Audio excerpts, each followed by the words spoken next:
Ayan, ayan. Kamusta kayo dyan, guys? Welcome back dito sa ating show, everyday show. Hopefully, hindi kayo nasasawa sa ating mga delayed and out of usual time frame kind of follow-ups kasi sa sobrang mahal namin kayo. Kahit anong oras yan, hinahabol pa rin natin. Obviously, earlier today, halos I had no sleep the entire day dahil dire-diretso lang dun sa mga sa burol ni Lola and mga others. So maraming salamat sa lahat ng mga dumalo dun sa burol ni Lola at saka yung mga final goodbyes kanina. Thank you so much of course kay Mayor Magalong, a good family friend, first of all, way before naging mayor siya ng syudad at in many ways, diba, textmate ni Lola. So thank you very much, Mayor, for making time a while ago and dropping by. Lola and of course Lola among other things, really really appreciate that. um it goes without saying yung lola ko kasi parang ano yun eh, parang siya yung tulfo ng Baguio, di ba? Kung parati kung may mga issues siya, kung may nakita siya na hindi niya gusto, kung may nakita siyang na parang problematic or may mali sa kalsada, kung hindi malinis yung cemetery. Sorry about it. Pagod na yan. Any of those things, immediately may message ni Lola yan sa mayor natin at saka authorities natin. So she's a she's a person of ever since a very concerned citizen, if I can put it that way. At it just happened na by some siguro confluence of factor, hindi naging politiko si Lola mismo, no? But I think she always had it in that. Nalaman ko lang kanina, I didn't know this actually. Oste pala si Lola, no? Oste pala si Lola. So dun sa mga ko-oste na kaibigan natin, hindi lang pala si Ronald Llamas ang nag-oste. Lola ko rin pala, oste pala siya. So I didn't know about that. Kanilang we were just having conversations about college and all of that.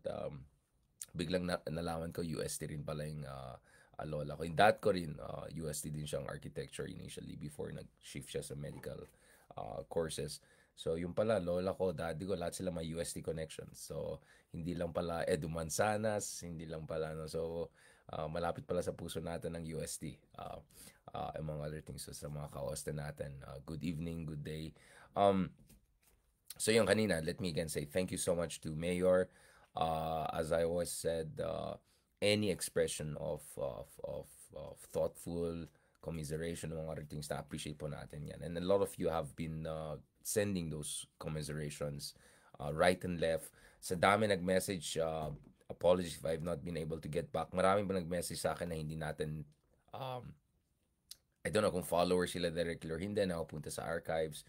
Maraming nag-message dito sa page natin. So, I really, really appreciate that. Thank you so much, guys. As I said, this is not for me anymore. This is for Lola's soul that I'm sure is very happy to see that. Actually, napansin ko nung pagbalik ko last week, humabol ako dito sa mga developments dito sa Baguio kasi pabalik-balik lang tayo. Manila dito, Manila. Sorry, weekend pala.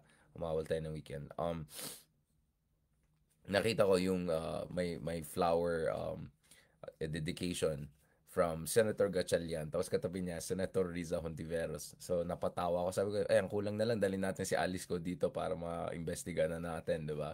At sa alam niyo naman, di ba, may dugong Chinese si Lola, di ba? So I was just joking around with some relatives na medyo mukhang Chinoy din. Sabi ko, oh, baka gusto niya nandyan para. So, you were making jokes like that in honor of course, Lola and what she brought to the table. And I'm sure Lola is very happy whenever she sees, um, not only people of prominence, but, people from all walks of life dropping by and showing support to her.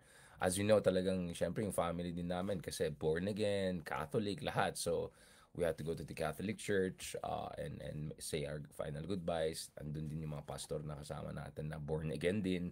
So, natutuwa rin tayo dyan kasi yung pamilya po natin is talagang malakas yung pananampalataya at saka malapit sa Diyos. At least dun sa, the scripture among other things. And, kasi talagang, I had to check in Revelations also, um, to process things that are happening. Obviously, as I always say, when someone is important and someone is feisty and energetic passes on, nasa denial phase ka pa. At I think a lot of us are still coming to terms with that. But at the same time, we're very grateful kasi ang dami namin mga videos, etc. na binabalikan ko na together with Lola. So as I always said, kung may mga pasaway or feisty side sa akin, ano yan, kay Lola na yan. Wala nang sisiyan. Ganun talaga. Ganyan talaga. So, thank you so much again. I really, really appreciate that. So, pasensya na. So, kanina lang I got to some time to sleep mga 3 p.m. pa lang. And I had to wake up mga 7, 8 p.m. So, mga 5 hours, 6 hours sleep. And then immediately I had to go back to work and messaging and texting and catching up. I think may mga ibang tao na I had to cancel kasi may meetings again. I think hindi nila nakuha yung email, so medyo embarrassing moments and all of that. I hope hindi magalit yung mga iba sa akin. I actually messaged them na hindi ko sila madadala. Anyway, so as you know, I have to keep on rescheduling and canceling things but I can spend more time here with family and loved ones. So thank you so much nga sa lahat ng mga nagbigay ng thoughtful comments and commiserations from all around the world. Yan, Hong Kong, US, Florida. Obviously, binabalikan rin namin yung mga kwento namin ng lolo ko from Florida, from US, and all of that. So, daming bagay. In the meantime, obviously, dahil trabaho talaga natin, and I try to also keep in touch with things that are happening pagdating sa ating politika. And things are interesting. Things are very interesting on multiple fronts, no? I think the Garma expose and I think the Kervin Espinoza expose, among other things, have you know have set off chain reactions. Kumbaga, no? I think yung idea na ang mga Dutertes, kung mananalo sila ng opisina or mananalo sila ng matataas na posisyon, ay makakatakas sa accountability or hindi magkakaroon ng pananagutan, medyo questionable na yan. Because, as we speak, guys, there is already a push to have Rodrigo Duterte as witness, quote-unquote witness, dyan sa Quadcom. That request was made in the past, but Digong ignored it. And then more recently, si Digong said yes, pupunta siya sa mga yan, pero wag lang sila magtanong ng kalokohan. So, that means napalusot na naman itong mga Duterte stand. But more importantly, si Digong, he's a private citizen right now until he becomes mayor next year, although let's see what happens with Carlo Nograles. But going back to this, the fact that ngayon si Bato at si Bongo ay medyo alanganin, right? That just tells you how vulnerable the stock of these people's in, no? So just before I go to itong latest developments and then pupunta tayo sa ICC, right? Hindi naman tayo katulad ng mga bulljack, yung mga ganyan vloggers, di ba? Kung may mga developments, we adjust our calculations and analysis. But a lot of the other things we have said have come true now, including itong battle with Nograles that we were expecting at all levels, hindi lang sa congressional but also in mayoral, no? So ito lang yung statement hindi ko na I want you guys to check. And then we go to Bongo. Kasi si Bongo ay na-mention siya dun sa expose ni Garma and he's responding. Extrajudicial killings were committed in his bloody drug war, but he was firm he is not involved in pogos. Ano gusto nang malaman sa akin?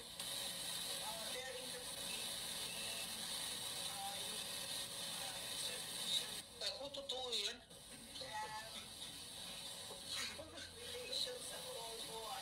Wala ko. Wala tayong pugo. Kaya nga namamatay ang mga tao dito dahil sa illegal drugs. Ayan naman tayo eh. Pugo, that is, we are too far away from that. Hindi mo nga alam maglaro ng pugo. So you're going to appear, Mayor? Sa Congress? Well, if they will invite me, I just hope that they would ask educated questions. Yun, ayan naman tayo. So, palusot na naman ito si Digong, di ba? Wala daw siyang alam sa Pogo. And this is exactly the same person who allowed pumasok lahat ng Pogo na yan. The whole Pogo phenomenon is a Duterte phenomenon, is a Digong phenomenon. So, wag natin kalimutan. At itong Etong napaka-hipokrito itong tao na 'to, 'no. 'Di ba sabi niya ayaw niya sa gambling. Ay, marami siyang sinabi na ayaw niya tapos ginawa niya, 'di ba? Pero isa sa mga pinaka-hypocritical parts ni Digong is sabi niya galit siya sa gambling, ayaw niya sa gambling, and yet siya mismo ang tao na nagpapasok ng talaga hindi lang dagsaan ng mga dodgy, questionable, shady, suspicious, alam mo na this, di ba? Dagdagan mo ng synonyms, no? Na itong mga Chinese online casinos na yan. Now, wala tayong problema sa ating mga minamahal na kaibigan from China. I think, I'm always happy to have people-to-people relationship, cooperation with our friends in China. No problem with that. Our issue is itong illegal na mga operations, itong mga sindikato na pumapasok, itong mga online casinos na hindi natin alam ano nangyari. So, nagmamalinis na naman, tama. Nagmamalinis naman si Digong, pero napaka convincing naman yung pakit naman ni Digong na wala akong alam sa Pogo diyan. Sangkot si Boy Fugitive, si ex-Human Rights. Okay, presidential spokesman niyan. I mean, si Digong mismo, ganun kasangkot si Digong sa Pogo, no? So, sobrang sangkot niya sa Pogo. Inaway pa niya yung amo niya. Inaway pa niya yung kaibigan niya. Hindi amo, sorry. Siyempre, kaibigan sila. Kasi ano naman siya, very self-respecting and mutual respect naman. Ito, kung maalala nyo, there was a time when Duterte, sinabi niya kay Xi Jinping, ayoko ipasara itong mga Pogo na ito. Alright? Dahil mahalaga daw ito sa ating lipunan, economic activity. Alam na natin anong economic activity. Ayan. Lalabas natin. Ibang klase. Ano na yan, Ito. Duterte won't ban Pogos. Alright. Actually, ito meron dito sa Nikkei Asia. I just want to get So, this is, I think, the 5th meeting. Daming beses pumunta si Duterte sa China. Kung sinama pa natin yung mga bisita niya, yung mga shopping times nila, happy times nila sa Hong Kong, malay ko ba, tsaka yung mga ibang times na nasa China siya, di ko alam, hindi ko sinasabi na nagsistem cell siya or anything, wala akong sinasabi. But may mga times daw sa China siya, di natin alam nangyari. So actually, ang daming beses pumunta sa China ito. Pero ito guys, importante yan kasi sa pagkaalam natin, ito yung 5th official meeting between President Xi Jinping. Actually, hindi siya president, chairman Xi Jinping, but because sa China, presidency is just one of the pillars. You're chairman of the Communist Party, you're the chairman of the Central Military Commission, so paramount leader Xi Jinping, Chairman Xi Jinping, and President Rodrigo Duterte. Dito sa 5th meeting nila, sinabihan ni Xi Jinping kay Digong, please stop Pogos. Please stop Pogos. Don't do this. This is not good. Alam mo bakit? Dahil itong mga Pogo na nandito sa Pilipinas, gumagawa ng kalokohan, nagbo-boomerang back in China. In fact, there was a report on Caixin, and I wrote about this, about ang daming mga ordinaryong Chino ay natatraffic sa Pilipinas. Alam mo yung nangyari actually there's a Netflix series na yata about this, no, yung mga Pogo situation. Actually, daming kawawang ordinaryong Chinese ay nabibiktima talaga dito sa Pogo. Sa Philippines. Kasi alam mo yung nangyari sa ating mga OFWs minsan, para mag-apply ka ng job, sasabihin sa'yo yung trabaho mo, kunyari, salesman or manager, tapos pagdating mo doon, iba pala yung trabaho. 'Di ba? Minsan, alam mo na, yung trabaho medyo tapos kukunin nila yung passport mo, tapos ito-torture ka nila, tapos mamaya i-blackmail ka nila, ganun. Actually, marami sa mga Chino, ordinaryong Chino, nangyari sa kanila. So, this is a report sa Caixin. So, Caixin is, how should I put it? It's like the Wall Street Journal of China, if I can put it that way. It's pretty. So, ang dami actually kawawang ordinaryong Chino na galing sa, I won't say probinsya, pero sabihin natin secondary cities. Sabihin natin hindi Chongqing, pero yung labas ng Chongqing or something like that. Secondary, tertiary cities. And then, ang pangako sa kanila, starting salary nila, sabihin natin $2,000, no? Or at least $1,000 to $2,000. Now, alam ko sinasabi ng tao mayaman ng China, but actually if you go to China, I have many friends who are millennials like me, at sabi nila ang hirap ng buhay daw sa China. Ang mahal, lahat ba mahal, real estate mahal, Wala akong kilala masyado ng mga millennials na Chinese na may bahay and all of that. So it's a very difficult life. And actually, even if tumataas na yung per capita ng China, approaching 11-12,000 dollars, upper middle income, actually, yung sahod sa China ay napakababa. In fact, may mga kausap akong diplomats na Chinese, sabi na ang baba rin ng sahod nila, parang um, kalahati ng mga ibang bansa or something like that. So, kung ikaw ay ordinaryong Chino, tapos in-offer ka ng trabaho abroad, tapos malapit lang, kasi Philippines supposedly malapit lang, isang flight lang from Beijing to whatever, tapos in-offer nga $1,000 to $2,000, tapos ikaw nagsisimula ka pa lang sa buhay ng trabaho, malaking deal yan. So actually, ang daming mga kawawa ng ordinaryo. So I'll send this ring. Scammers ponder next step after Philippine offshore casino ban. Ang dami kasi mga kawawang ordinaryong na Chinong na biktima dito. So actually, I feel for many of our Chinese friends. Kaya sabi ko, don't make this about Chinese people. Wala tayong problema sa Chinese people. They're just trying to survive. At marami doon mga kabataan yan eh. Ito, so just to give you the lure of fast cash took Aming from Fujian province to the Philippines, where he got a job working in the country's offshore gambling industry, which was for years fueled by Chinese gamblers. This is Kaixin of China, okay, just to be clear. Now, he's back in his own town of Anxi County. Actually, marami akong kilalang taga dito, taga Fujian, Anxi. And pondering his next step. In recent years, profits dwindled. The death knell came last month when the country's president announced the Philippine offshore gambling operation. So actually, there are two series of reports dito on Kaixin about yung mga na-scam, yung mga grabe. Sobrang nakakaawa rin. Nakakaawa rin yung mga ordinaryong Chinese na napektuhan nila. Tsaka kasi ang problema din, yung mga ibang Chinese, hindi sila marunong mag-English or something. So pagdating nila sa Pilipinas, kahit anong nangyari sa kanila, hindi naman sila nakaka-English, hindi sila. Tapos, yes, may mga Mandarin speaking unit yung PNP, pero napaka-limited naman at saka siguro focus lang yan dun sa mga triad, mga ganon. So, guys, we should feel also for ordinary Chinese people. Pati sila biktima dito. At yun nga, yung iba mababang sahod sa China. Mga $800, $700 yung mga sahod nila.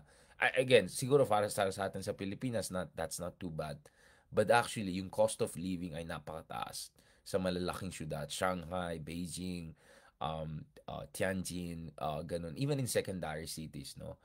Medyo mahal na sa China. So, I'm just telling you, even si Xi Jinping, president ng China, ay ayaw niya dito sa mga pogo na ito dahil, ano yan eh, sakit na ulo yan eh.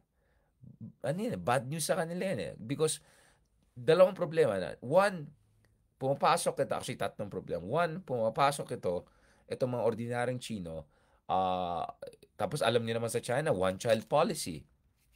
So kung may bata-bata pa na Chinese pumunta dito na scam ganun, minsan yun na lang yung anak nila. Yun na yung anak. So buong pamilya apektado. Buong pamilya apektado kasi one-child policy. So big deal yan. Big deal yan sa mga ordinaryong Chinese. So syempre ayaw ng China yan kasi gulo yan. Instability yan. Diba? Parang ano yan, pumapahig lang ba tayo na ginaganyan lang yung mga anak natin? Ganyan. Diba? Pangalawa, money laundering. Money laundering ang nangyari dito. Alam natin na maraming mga, alam mo na, kurakot, problematic, dodgy businessman sa China na ginagamit itong mga casino to as money laundering. Or yung mga iba na gusto lang nila ilabas yung pera nila, kasahin nila sa China. So that's bad for China. That's bad for China. Because ayaw nila lumalabas yung pera. Not to mention, na money laundering. Na na-launder yung mga kinurakot na pera sa China. So actually, maraming corruption sa China. Huwag kayo maniwala dun sa mga execution nangyari here and there. Konti lang naman at the end of the day. At least, yes, compared sa atin, at least kahit papaano may mga ilan dyan. But sobrang malalim yung culture ng yung Huangqi favors, mga ganun. So, anyone who knows a thing or two about Korea, China, ganun, these are corruption-fueled economic growth. Kaya yung mga nagsabi na kung may corruption, walang growth, hindi totoo yan. Depende sa corruption yan. Ang problema kasi sa atin, kurakot nga yung trapo, tapos incompetent pa. In fairness naman sa China, may corruption, at Korea may corruption, pero at least may nangyari. Now, of course, para sa akin, mali pa rin yun, but I'm saying, yung corruption nila efficient, yung sa atin hindi, di ba?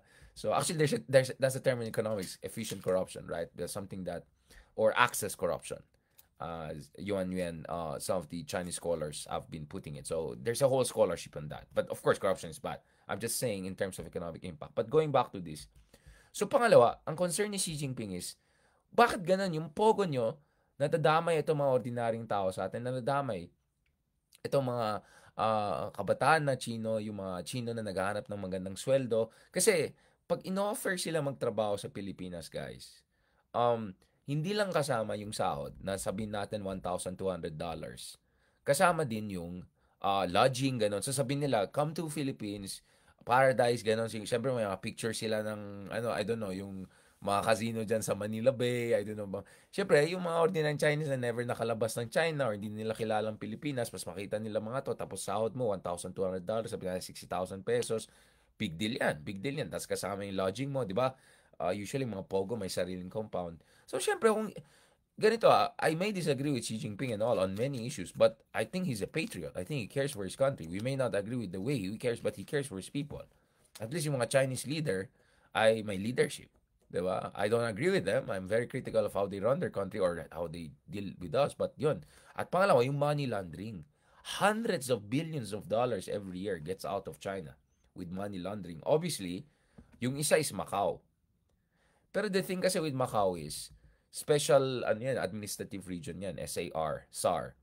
So actually, if something weird happens, China can come in and take them out, right? So we have many cases, even in Hong Kong, di ba? Of Chinese citizens being abducted and all. So may power ang China kung Macau. Pero Pilipinas is a sovereign state. Hindi naman pwede pumasok ang China dito. Kukunin mo. So nainis talaga si Xi Jinping. Sabi na, ayusin mo to. At pangatlo, we can have all of Sicario style discussions and all. But pangatlo, lumalakas ang mga triad. Lumalakas yung mga illegal syndicate groups. At hindi yan maganda para sa China because, yes, I know yung conspiracy theory na ginagamit minsan ng Chinese government, mga ganyan. Yeah, okay. I think that happens unfortunately all around the world. Just watch Sicario, it's like, USDA, dirty things happen, I know. But, having said that, I don't think the Chinese government has any interest in the triads and some of the syndicate groups getting too strong and powerful and making billions in places like the Philippines. Or in places like Cambodia, like Sihanoukville. So, kung tinignan nyo yung, pwede nyo i-google yan sa Cambodia, yung Sihanoukville, yung parang, I won't say Boracay, but, sometimes parang Siargao, hindi naman Siargao, parang Porto Galera nila, something like that. Kasi their beaches naman are not as nice as Philippines. But anyway, yung kawawa talaga. Kawawa yung buong syudad. At ang daming Chinese ang nabibiktima. So, kaya sabi ko, we have to show compassion and humanity at huwag yung prejudice ganun dahil kawawa din yung mga ordinaryong Chinese. Ako kasi I have many friends na ordinary Chinese and they're telling me, ang hirap talaga ng buhay ngayon. Ang mahal ng cost of living, ang taas-taas. Tapos, ang baba ng sahod. Kumpara dun sa gastos nila. Diba? So, naawa rin ako dun sa mga yan. So, for those three reasons, Xi Jinping sabi niya, palabas mo na yan, please. Palabas mo na yan. But Digong said, no. Talagang so wag siya magmalinis because Digong openly defied even his friend, di ba? Na hindi pwede yan kasi daw mahalaga daw sa ating ekonomiya. Ang problema ko naman, anong pinagsasabi ni Digong na mahalaga sa ating ekonomiya? Last time I check, hindi naman nagbabayad ng buwis yung iba dyan. Last time I check, ang daming money laundering nangyari dyan. Last time I check, hindi kumikita yung kaban ng bayan. Ang kumikita ay, alam na this, diba? Connect the dots, diba? So, medyo, actually, I had an article also on this back in 2019, no? The title is, Why Duterte Won't Fold on Chinese Gambling. So, ako, bilang isang, hindi lang academic, but journalist, I've been covering this issue for a very long time. Na itong tao na to, ay napaka-hipokrito. Sasabihin niya, ay nas gambling, next thing you know, dagsaan ng pogo. Etong tao, sasabihin niya sa China, mahal na mahal kong China, best friend kami, pero nung apektado yung kanyang interest, biglang ba't yung best friend niya or boss niya, biglang, ay, hindi ako makinig sa'yo. So, yan talaga problema natin, guys, na we have all of this evidence of Duterte year after year after year after year being essentially the lawyer of Pogos. Kumbaga kung what's his name? Anong pangalan niya? Si ex-human rights. Si Harry. Kung si Harry ay naging abogado na, I don't know, Lucky South 99, 67, 77, 69, whatever. Eto, Pogo, abogado lahat ng Pogo industry. Kaya talagang grabe talaga yung Pogo industry niyan, guys. Eto, Philippine needs Pogos. Ganyan yung position ni Digong. Philippine needs Pogos. So, Andito lahat ng ebidensya, guys. You can just check it for yourself. Right? He said, we decide to benefit the interests of my countrymen. Ayan, tignan mga kaplastikan yan. We decide to benefit the interests of my countrymen. Sige na nga. Paano tayo nag-benefit ulit sa mga pogo na yan? Hindi, tayo yung kaban ng bayan, hindi yung mga, alam mo na. I decide that we need it. Maraming mawala ng hanap buhay. Anyway, it's government control. Di ba? Napaka-dismissive. Napaka-dismissive. Sabi niya, bantay kayo ha, kayong mga concessionaries, pag nagkamali kayo, hindi kayo nag-remit. Isang remit lang, you better close tapos mag-usap tayo. Yung mga ganyan, mga ek-ek ni Digong, di ba? Eto, kasi nag-usap sila. Chinese President Xi Jinping repeated this call during his bilateral meeting with Duterte on August 29, 2019 in Beijing. Sabi niya, ito ay ayon kay yung isa pa, pang panalo. Sabi niya, during the bilateral meeting, the President of China, Xi Jinping, expressed appreciation of the suspension of POGO applicants, but he mentioned, clearly him saying that they would appreciate more if the POGO operations completely ceased.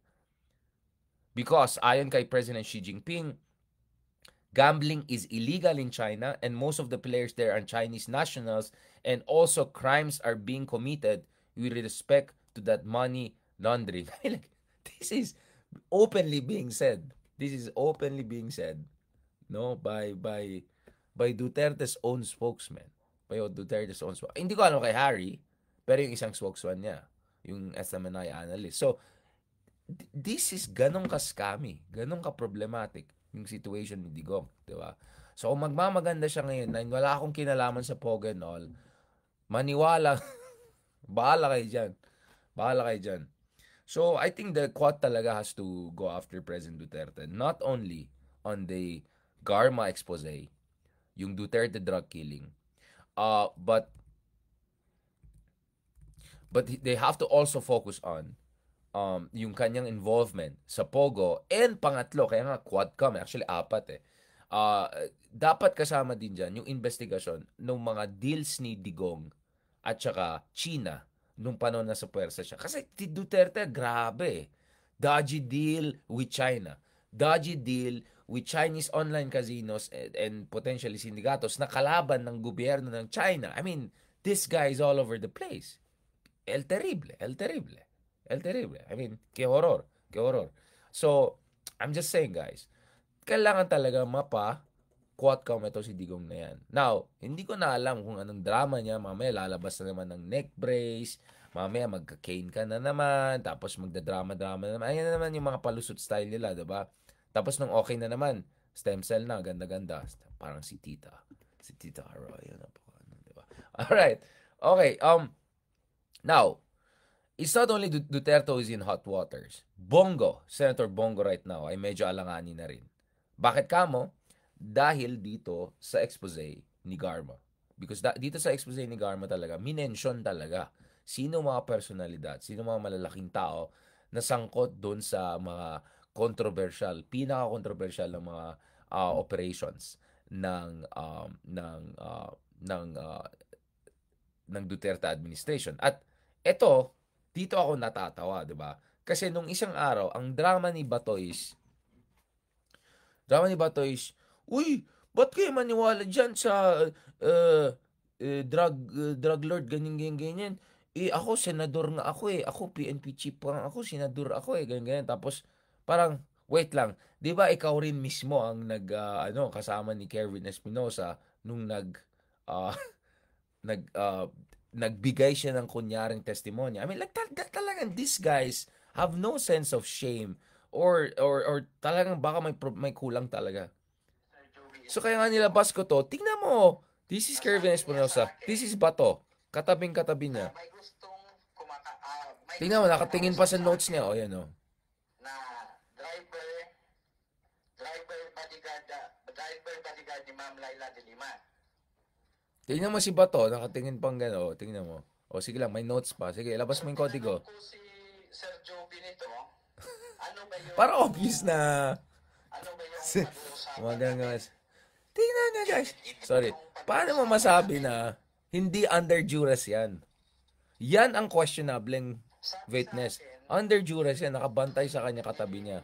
At habang nangyari yan, ang daming mga na EJK. Kayo na lang pinatay pa yung tatay nito. Mamaya later on. bodyguard ni Ma'am De Lima. Yan yung mga katsarotan nila kay De Lima. Pagkatapos noon, umano ng 3 oras kasi nag-dive ako nito pagkatapos tumawag ni Sir Joby, proceeding na ako sa dive kasi yung pag-dive is 35 Si minutes Pebbles, to oh. 45 minutes Scratch ng ulo. Nasa Batangas hindi, ako nito. hindi yata magandang performance. Talaga nakatingin sa notes pa, no? So, I'm telling you. Tapos nung si Edo Manzanez mentioned, di ba sir, ginamit mo si Kevin Espinosa noon? Ay, wala akong alam dyan. Hindi naman ako yung nag-arrange noon eh. Si ano naman nag-arrange? DOJ, ganyan-ganyan. Guys, ganyan naman. So, talagang si Pebbles, wala talaga siyang takas. Yari. But, at the same time, si Bongo, hindi rin makalusot ngayon dahil na siya nag-karma siya eh. Kumbaga kung may karma, ito nag-karma, 'di ba? Nag-karma na sila. Wala, let's remember anong role ni Bongo sa Duterte administration, 'di ba? Siyempre, noong una tawag sa kanya photo bomber of the country kasi lahat ng mga picture na nandun si Digong, andun si Bongo, 'di ba? Alam din ng iba, errand boy. 'Di ba? Nung dati pa lang siya yung gumagawa ng alam niyo na, I don't need to say it in the And then ito yung tao na assistant, chief assistant ni Digong. Essentially yung number 2 niya, little president siya. Alam na natin 'yan, 'di ba? Ayan, tama, 'di ba? Nagarma. Ito number 2 niya. Sa sobrang number 2 niya, naalala niyo isang beses, parang may nag-criticize kay Bongo or something, at sabi ni Digong, sige, ipa-senator ko yan si Bongo, ganyan. Yung parang, yung bata ko, gawin ko senator. Akala niyo sino kayo, di ba? And then remember, even when Bongo was the senator, he was still essentially Duterte's chief assistant. I mean, it was a ridiculous situation. We never had someone who was, let's call it the supra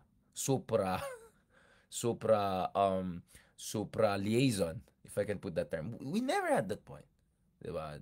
So by this time, hindi na hindi na errand boy, hindi na photo bomber, hindi lang senador, hindi lang chief assistant, kasama lahat, 'di ba? So tapos imagine all of those pictures na pinapost ni Bongo, even nung time na si Digong ay supposedly out of reach dahil nga sa tawag doon, pandemic restrictions, right? So guys, medyo mahirap sabihin na wala akong alam dyan, di ba? Or hindi ako wala akong ano dyan. So, I'm just telling talaga. Anyways, magaling naman magdrama itong mga to. So, tingnan natin.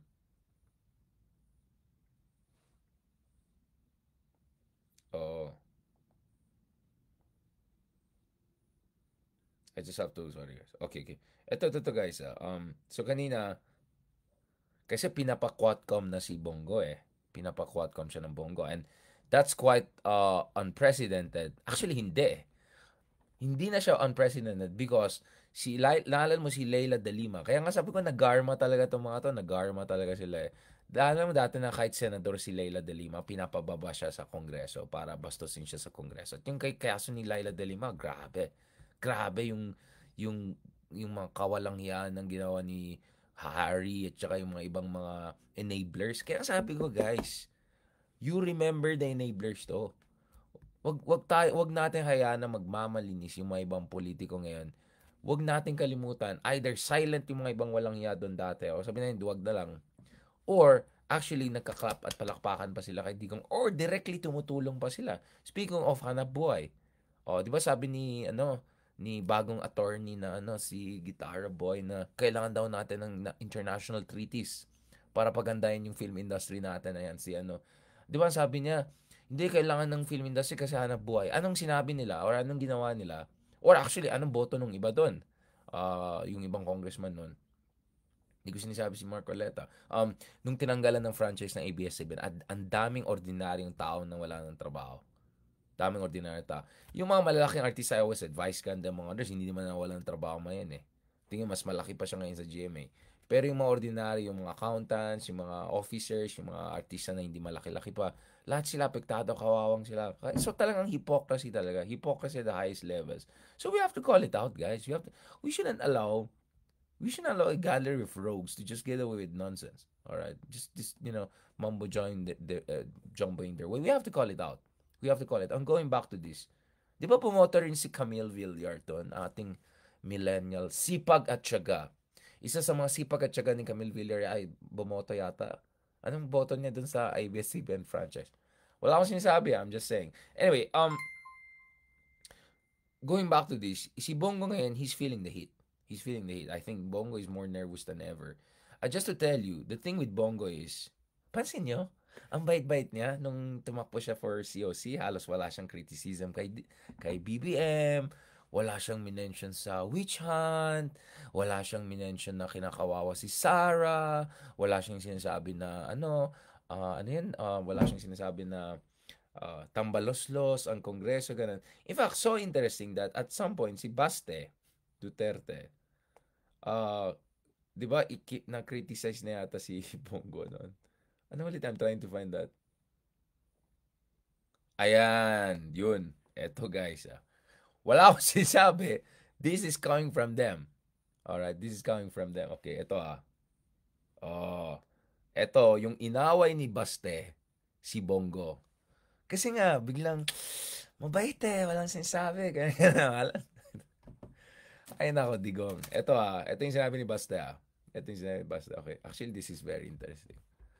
Alam mo, gusto ko yung mga ganyan marites. Kasi talagang may implications na itong mga marites na yan. Para mabasa ako. Ito So, ang title is, Davao Mayor Sebastian slams Bongo silence on recent issues. Diba? Alright. Sige, basahin natin Okay. It's like I'm telling you guys, interesting talagang turn of events sa Pilipinas. Grabe talaga. Mga garma talaga silang lahat. Mag-garma, di ba? Bait-bait, di ba? Gusto nila unity ulit. Mag-usap lang tayo. Pati nga si ang pangalan niya? Si Willie, di ba? Speaking of Willie Ong, sorry, hindi pala si Dr. Willie Ong. God bless Dr. Willie Ong. I think Doc Willie Ong has a very good chance. At speaking of Willie Revillame, ay nako, the other Willie. Akalain mo, tatakbo siya, wala siyang plataforma, whatever. Sabi niya, mamaya na lang pag nanalo na tayo. Diba? Parang this is an insult to the institution. Unang-una itong tao na ito, mukhang hindi niya alam yung job description.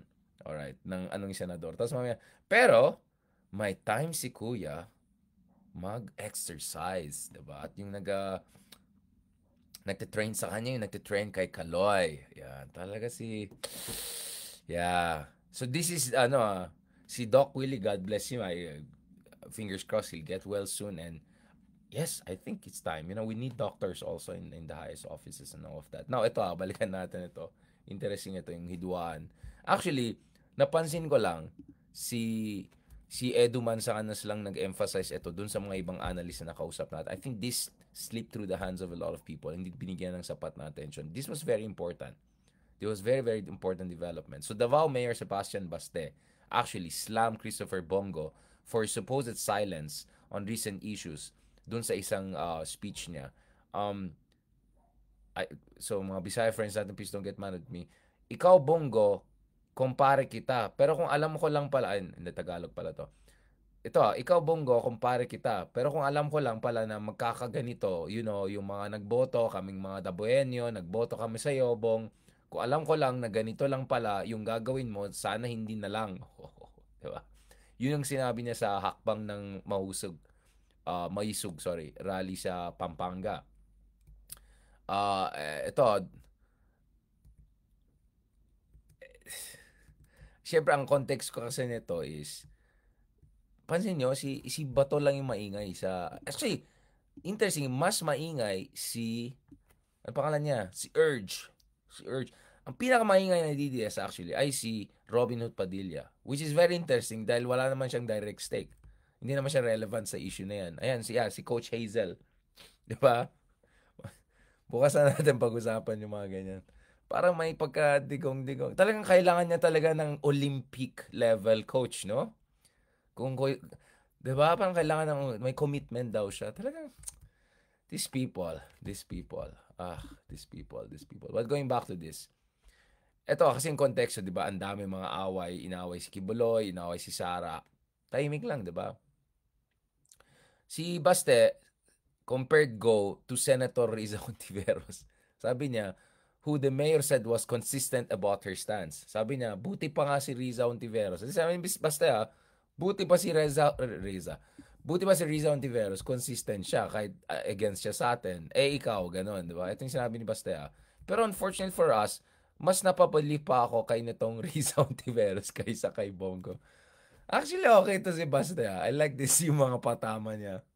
Yun lang, hindi ko alam kung paano nung nag-mayor ba siya ng matino, parang hindi. Kasi ever since talaga, yung previous administration, kalaban niya. Hanggang ngayon, consistent yan at hindi talaga natakot yan. Mga ka-DDS, makinig kayo, pati si Baste. Tuwan-tuwa siya kay Risa kasi consistent talaga na opposition. Alright, hindi balimbing. Yan, hindi balimbing. This one was very important, sabi niya, diba? So, syempre, si Bongo biglang bait-bait naman. In a statement, Go said he understood the sentiments of Davao Mayor Sebastian Baste.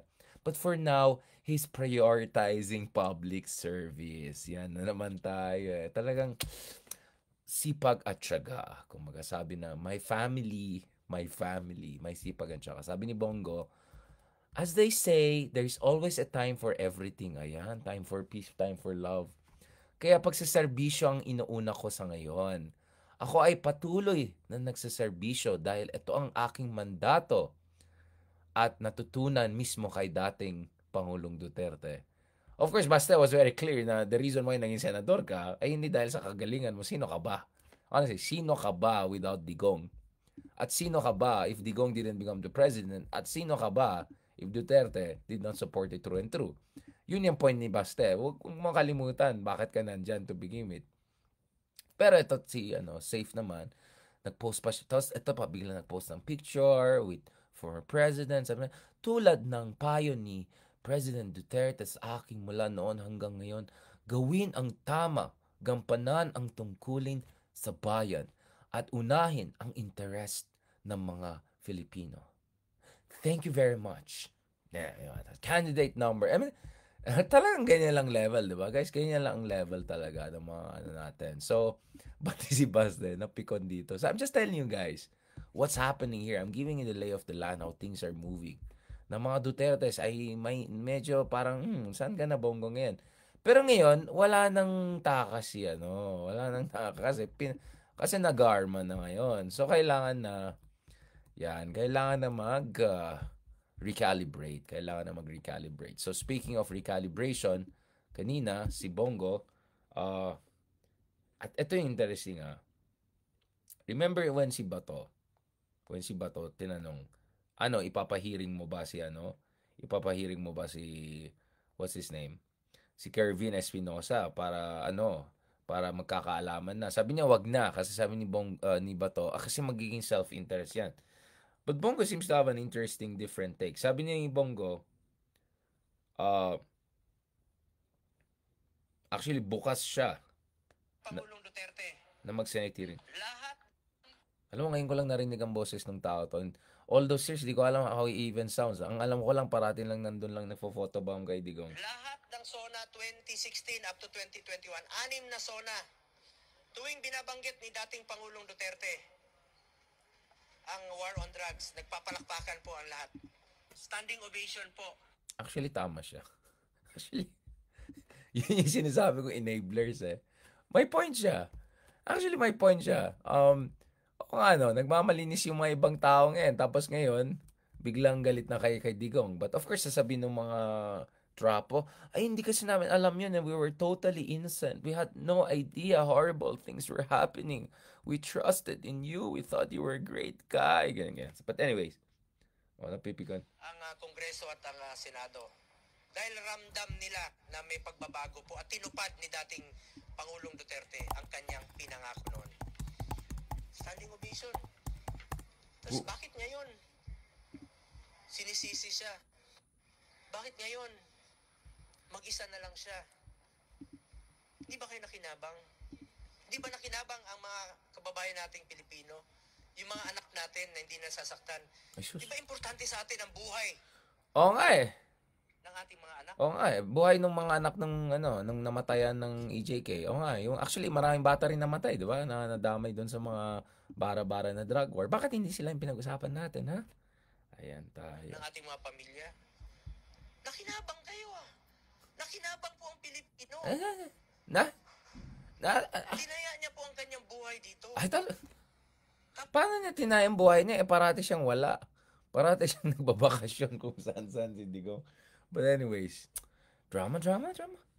Alam mo guys, akala ko si Pebbles lang magaling magdrama. Mukhang medyo it runs in the mukhang it's the Cabal tradition. Tapos ngayon, Oo nga naman. mag-isa na lang siya, puro sisi pang inabot. Sa tanong mo kanina, Grabeng, sabi niya, I feel you, man. inutos ba siya? Sa akin, hindi po siya nag-utos sa akin ng illegal. uy, ano lang. At kung sakali mang meron siyang iutos sa akin na illegal, hindi ko po susundin. Uy, Hindi rin po ako papayag na utusan ako ng illegal. aba, At hindi rin po ako papayag na may mga reward system. aba. Yung, wala akong sinasabi, pero di ba pag utusan ka, yun yung trabaho mo, utusan ka, di ba? Wala akong kilalang utusan or, errand boy or, ano naman sabi, chief presidential assistant na parang nagda-know sa president. I don't know, wala akong, hindi ko sinasabi siya, I'm just saying, kaya nga utusan ng tawag sa'yo kasi nakakuha ka lang ng utos. But, wala akong masasabi. Gawin niyo lang po ang trabaho, mandato po ng pulis na labanan po ang kriminalidad Oo ng nga eh. illegal na droga. Oo Gawin nga niyo eh. po ang trabaho ninyo. Kaya nga po kami full support sa inyo. Sinusuporta namin kayo sa inyong trabaho. Sige lang. Pero sa inyong Sige lang. operations, hindi ko ako nakikialam. Ayun, wala ka na. Hindi nakikialam dyan. Oo. Hindi siya nakikialam. Lahat ng SONA 2016 Hindi siya nakikialam. lahat ng SONA, Pati si Bato, wala rin alam si Bato. 2016 up to 2021, anim na Pero at least SONA itong part na to, agree ako sa ay kanya. binabanggit ni dating Pangulong Duterte. Totoo yan. Kaya dapat lagay na alabas natin mga videos ng mga ibang trapos na palakpakan ng mga kabastusan ni Digong sa mga iba, yung mga, at saka yung mga calling for killing, mga ganyan. Sige, tama siya. But the rest, parang bait-bait, tapos malinis, utos-utosan, pero hindi naman daw nakikinig sa utos, parang ganun. Talagang believe talaga ako dito. Pero of course guys, we're fair. Hindi naman tayo katulad ng mga buljakan. Let's say, his part. Sabi ni Bongo, hindi naman daw siya involved, guys. Kayo naman, mapanghusga kayo. Bongo clarified that he had no involvement in the war on drugs. Wala ka na naman. Wala talaga. Go denied the accusation made by Garma that he was Duterte's partner in the nationwide campaign against illegal drugs. I think the term should not be even partner, but actually, consigliere. Guys, Google niya, ibig sabihin ng consigliere. I think that's the correct term. Go also insisted that he had nothing to do with any police operations in the war on drugs, that he did not hold an office in the president's office because it was not part of his duties. Okay, so anong... Wala rin din alam si Bongo. So, ito yung base dun sa affidavit ni Garma na directly implicating not only Digong, but also some of his top other officials dun sa extrajudicial killings of drug suspects.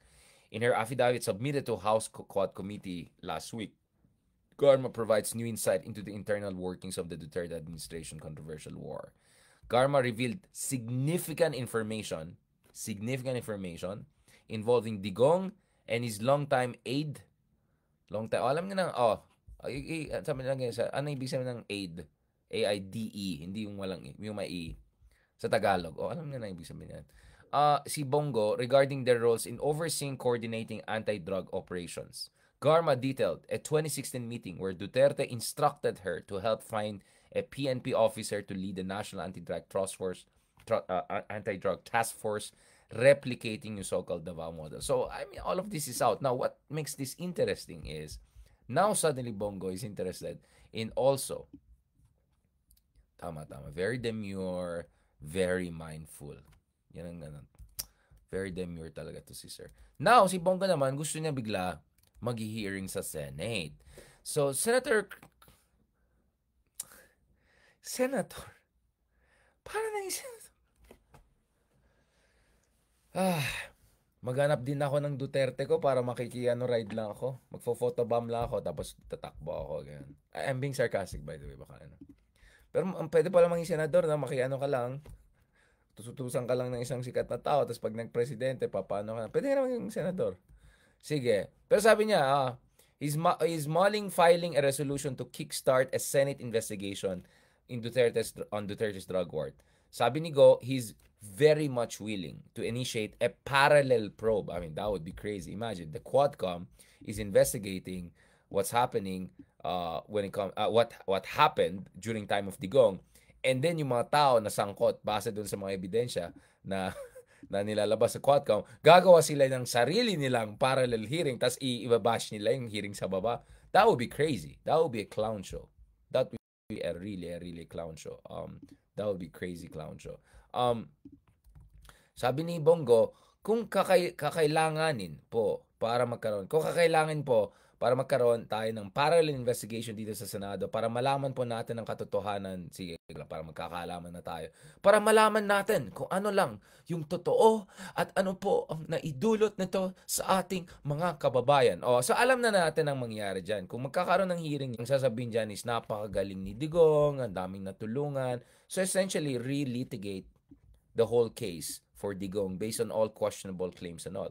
Let's not forget, until now, they're tend to forget that as of now, guys, we're looking at no whatsoever information. Saan kinuha ni Digong yung kanyang narcolist? Paano nabubuo itong narcolist na to? Ano ang verification mechanism? Base ba ito sa ebidensya? Base ba ito sa napa-exile siya kasi arbitrarily lang nilalagay sila doon? Yun ang nakakatakot doon sa drug war na yun eh.